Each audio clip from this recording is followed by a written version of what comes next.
Hi everyone, this is Cloud Dragon FinOps podcast, and today I'm going to talk about the migration from cloud to on-prem. I see this trend recently, like on LinkedIn and other platforms, where people start to say, oh, we have migrated back to on-prem, we saved so much money. And this is kind of a new trend. Like just 10 years ago, we had a trend of migrating to cloud, and all corporations were like, oh, we need to go to cloud. And there was so much initiatives related to that. Now people have migrated, they see a huge bill and they're like, oh no, we need to go back. In some sense, this is a reactive approach, but in other sense, it's just a lot of environment. The whole ecosystem of tools has improved over the years, allowing this to happen. Like before, we didn't have such powerful tools like all the monitoring and other stuff, databases, everything. Today you could run in a Kubernetes cluster and you don't need kind of cloud. But in the past, cloud was very important. So the reason people migrate out is not because they just realize that it was a mistake to be in cloud. It's just that tooling has improved dramatically, and now people considering to migrate back to on-prem. And what they expect is they expect a drastic decrease in the AWS bill or Google Cloud or Azure or other big hosting company bill, but in reality they get a lot of additional issues, and they may not realize all these tricky things of just doing it yourself. Because on the surface, you calculate it's like 20x, 10x savings. Because on AWS you pay like 40,000. I just went here. I take a sample cluster of having 16 servers with 32 CPUs each in 500 gigs of RAM. I just go on AWS, I see the price, I multiply it, okay, it's 41,000. If I go to the dedicated servers, well, for example, Hetzner gives a dedicated server option, I multiply the number, I get this number. And it's already, a good decrease here. If I buy a server and let's say for a period of 5 years, I, for example, choose a server, I configure it with all this stuff, I get the price, and I divide the price over 5 years, to all the months in these 5 years, I just amortize the cost. The cost is, much smaller than renting a server. If I do my own data center, the costs are kind of small, but I have to pay for utilities and salary of people, maintaining this data center. And if I do colocation, I just pay fixed price. For example, here's the colocation of 21 one unit servers.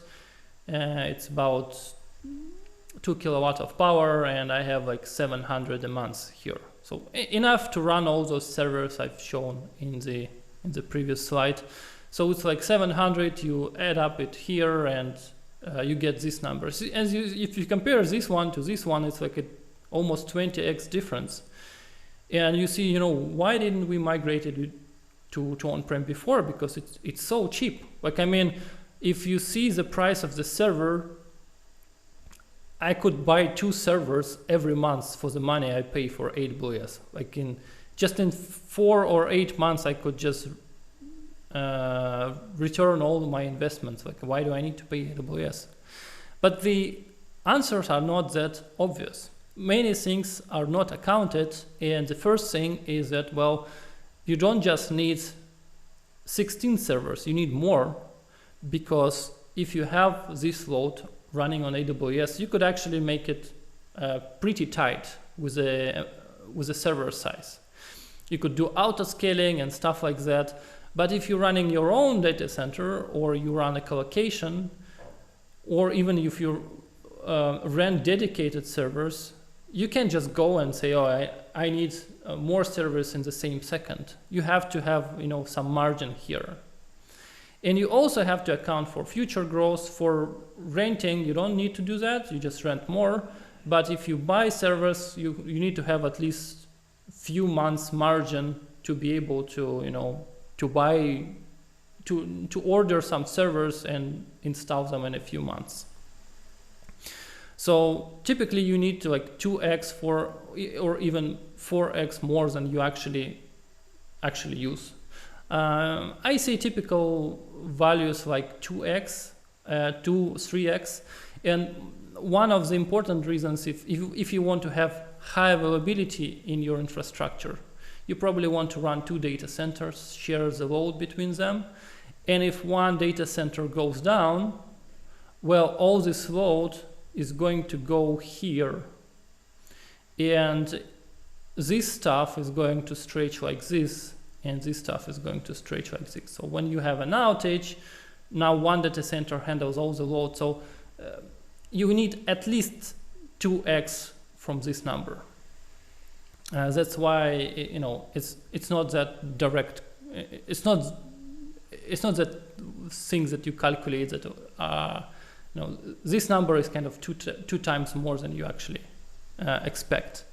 Another cost that people don't realize is the hypervisor cost. Like if you will run not Kubernetes like on Metal or some specialized applications, or you will not use open source hypervisor, which I think you won't, because, you know, you have to have people to maintain it and know how it works. So if you look at this cost distribution, like these are amortized cost distribution, the costs for hypervisor, like $40 per core per year, are comparable to actually the colocation costs. It's a lot of money that you pay just for be able to virtualize your server and run a huge amount of VMs on it. Basically share resource on the server. And this cost, the server cost, in 5 years it's going to disappear, depending on what your amortization period. After it's like if servers are free, you already have them. But the colocation costs and the VMware costs, you will pay them as long as your servers are working. So these are operational costs, and you probably don't expect that your actual operational cost would be, you know, 2 times more than you expected. Now, another thing is the development overhead.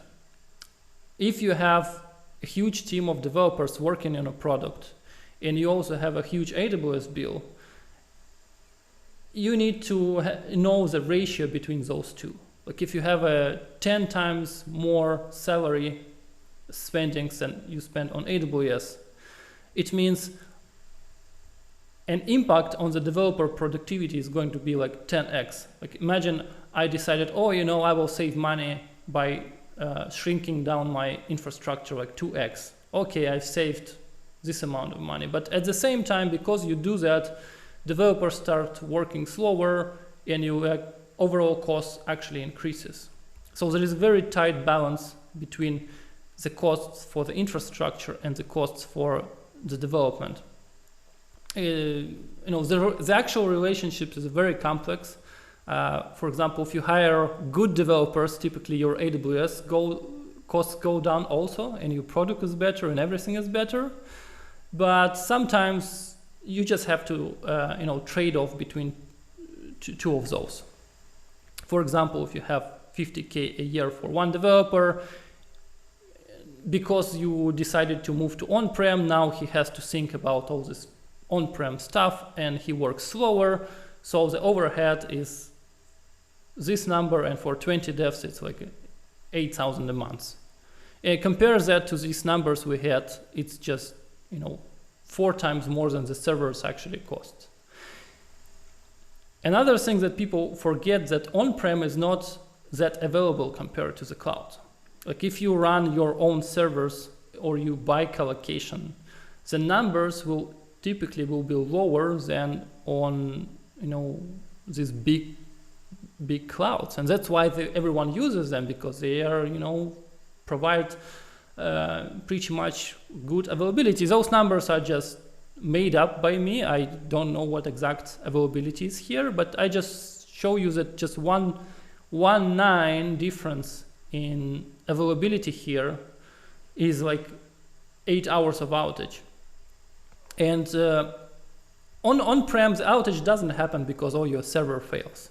Sometimes it fails, you just turn it off, you run others, you migrate workloads, everything's good. Or your hypervisor does that, or autoscaling does that. Like, it's typically not a problem if the server fails. The problem when network fails. And the network is the hardest thing to do in a data center. It's basically the cost of these data centers, why it's so expensive. It's because they have a good networking. That's why they have such a big prices for the networking in the data centers, because they make sure they have like 2x redundant networking for everything. Maybe even 3x, I don't know. But the point is that when I observe like on-prem availability to cloud availability, both of solutions like go down, but they go down for different periods. And if AWS goes down, they fix the issues themselves. Here you have to fix it yourself. And it happens more frequently. And depending on how much 1 hour of your outage costs, the impact could be different. Like if 1 hour of outage costs your company like $10,000, and this happens like 8 hours a year, or 0.662,000 a month, well, you have this number of the impact. And I believe this is a low number. In reality, it's even more. Of course, it depends on your company, on the nature of your business, how impactful the outage is. And I think the one of the sketchiest one is the priority shift impact of migration to on-prem. If you migrate from cloud to on-prem, it's not like your developers work slower or you have higher costs. The whole priority of your company shifts, because now you will have people thinking more about the hardware, about how it works, how to debug issue. They would spend more time communicating with DevOps, SysOps, etc. They will try to optimize resources, thinking that they have a limited capacity of on-prem. When I first heard about running stuff on-prem, I was a developer and I was always working in the cloud, and I like, oh, what, on-prem? Are you crazy? Why would we use this lame stuff? Like, there is a lot of stuff related to the on-premise that affect organization. And instead of developers thinking about all of this hardware stuff, you want them to concentrate on features. Like, I believe that the good developer will work on features, on the customer satisfaction, on make sure that the applications work fast, correctly, everything is monitored, you don't have like missing payments or unsent orders, you have alerts, you have documentation, everything. So I believe that this is the important part, and this one is, it's important, but it's not, it's kind of a lower level. Like this runs on top of this one. And when you shift this priority, you could, you kind of have tight deadlines, your deadlines doesn't shift. You would have a product that is, let's say, it could be better than it would be, let's say, if you think about all of this stuff. You could have more bugs in the code, and one bug it actually could cost millions, depending on what kind of bug it is. I saw people like doing wrong calculations, applying wrong rules, and in the end, like it realized in the millions of losses to the company. And I don't think that's a good stuff to do. So I think the priority shift is the most important out of all of this, because it's not kind of quantified in the dollar value. It's a whole culture of organization shifts, like from innovation to saving money. So it's not just a financial move; it's a political move on the level of organization, and that's why FinOps people shouldn't do these decisions. These decisions should be made like by CTO, CEO level managers. And if we apply all of these factors to the diagram we had before, it looks like it's not that it's not that different from running on AWS. Like on AWS, I pay 40,000, but if I have reservations or saving plans, I have real savings. If I rent a dedicated server, I have to have redundancy, let's say, and I have to run more. And I also have an overhead because now it's a dedicated servers, developers have to handle them. I have this number. If I collocate servers, okay, servers are cheaper. I add 2x for redundancy, but now it's a collocation. It's a different network. I could have higher outage risks. Again, it's kind of the same number. And owning your own data center is a whole headache because you have to manage everything yourself, and you have to pay salary for people to manage it.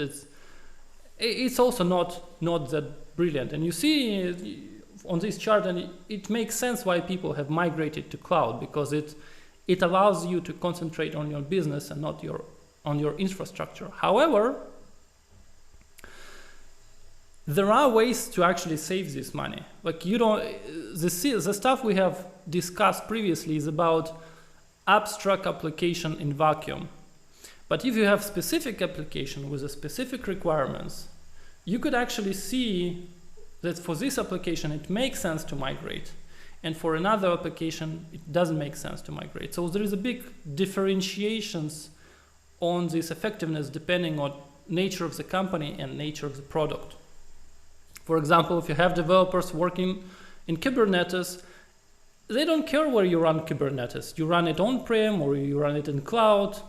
If they run it without too much external dependencies, it's going to work pretty much the same, except the interests configuration and all the volumes configuration. You could also, if your applications are resource intensive, as you saw in this chart, in our calculations, the hardware costs are nothing. So if you need a lot of hardware and your major cost is the hardware compared to the development cost and the risk of organization, and etc., you could actually get these savings because because the hardware is actually the raw compute power is a major cost for your organization. That's why you could have these savings. For example, application demanding high amounts of RAM or high amount of storage are really good to save money just by collocating them.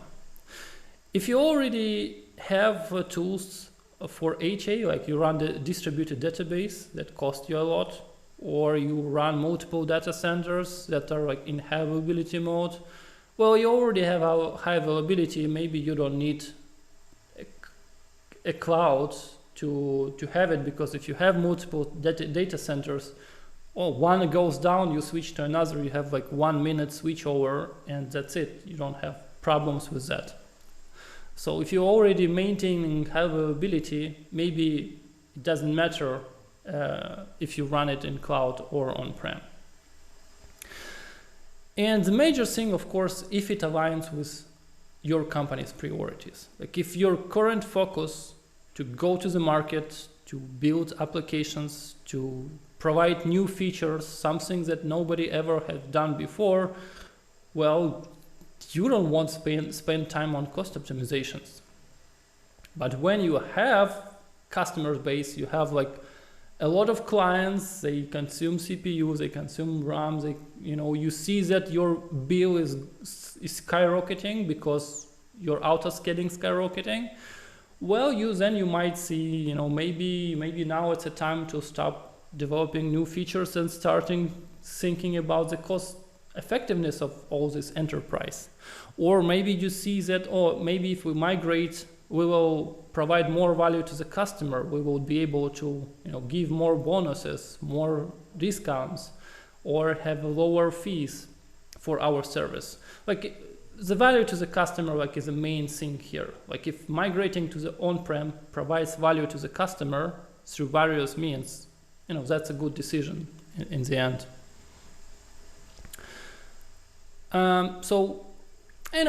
We could go through some few success stories for moving out from AWS to on-prem. I looked a couple of stories on internet. I've saw a couple of stories on LinkedIn. I have some stories in my practice, and typically you have just a few application types that can be migrated from AWS to on-prem, like without causing too much trouble. There are also failure stories of doing this migration. So I would just cover success stories here. So if you have just one simple, mature product that just consumes lots of power, and you have professional team that could support it on-prem, you could just migrate and there would be no problems, because you have a good product, you have a good team, you tell that now we need to move from here to here, they do it and everything's working, and if it breaks they will fix it. So why not migrate to AWS, from AWS to on-prem. If you have an application that is not critical, for example you have a crawler, or you have a background process, or you have some applications that is doesn't have to be uptime all the time. For example, I don't know, it's not critical if it goes down. For example, people could visit it later and they would not be mad at you. Then you might consider that, we will not lose much by not having high availability. We could save a lot of money, and if our service goes down, maybe we will just send this money to the customer so they don't complain. Another way is just save on the bandwidth costs. AWS, Azure, and Google Cloud, they all have incredible costs for the bandwidth. They have about 10 cents per gigabyte, which is kind of crazy, while other hostings, for example Hetzner or colocation, you just have an unlimited network. You could just spend terabytes per month without paying additional price. And even if you kind of spend more than you should, you just pay them additional bill, a fraction compared to what you would pay to AWS and others. So if your application is high intensive on the bandwidth costs, you may even just migrate it out. So I would just go probably back to this chart. So if you want to migrate back to on-prem, you probably want to calculate it very accurately and to make sure that it aligns with your business. Because if it doesn't, well, you're just gonna spend a year on something that will actually not give you anything, and you will just fall behind the competition with other companies that just spends money on cloud, doesn't care, but it provides new features and works, for example, on improving developers, training them, or for example, just using this cloud more efficiently. If you just optimize your applications, or you don't spawn thousands of microservices, if you have just a good product, you probably don't need that much to pay to the cloud in the first place. So this is a thing you might consider related to the on-prem migration. I think that's it. At the end, I just want to tell you that FinOps experts should not be involved in such, let's say, decision making for the going to cloud or on-prem, because we will start to calculate this money and stuff like that. But this is mostly a strategic decision that CTO or CEO should make. And if we try to get involved, we will always favor solutions. They just save the amount of money that are cheap and stuff like that. But overall, we might forget about all other aspects related to, to making the project cost effective. I hope this episode was interesting to you. See you in the future ones. Bye.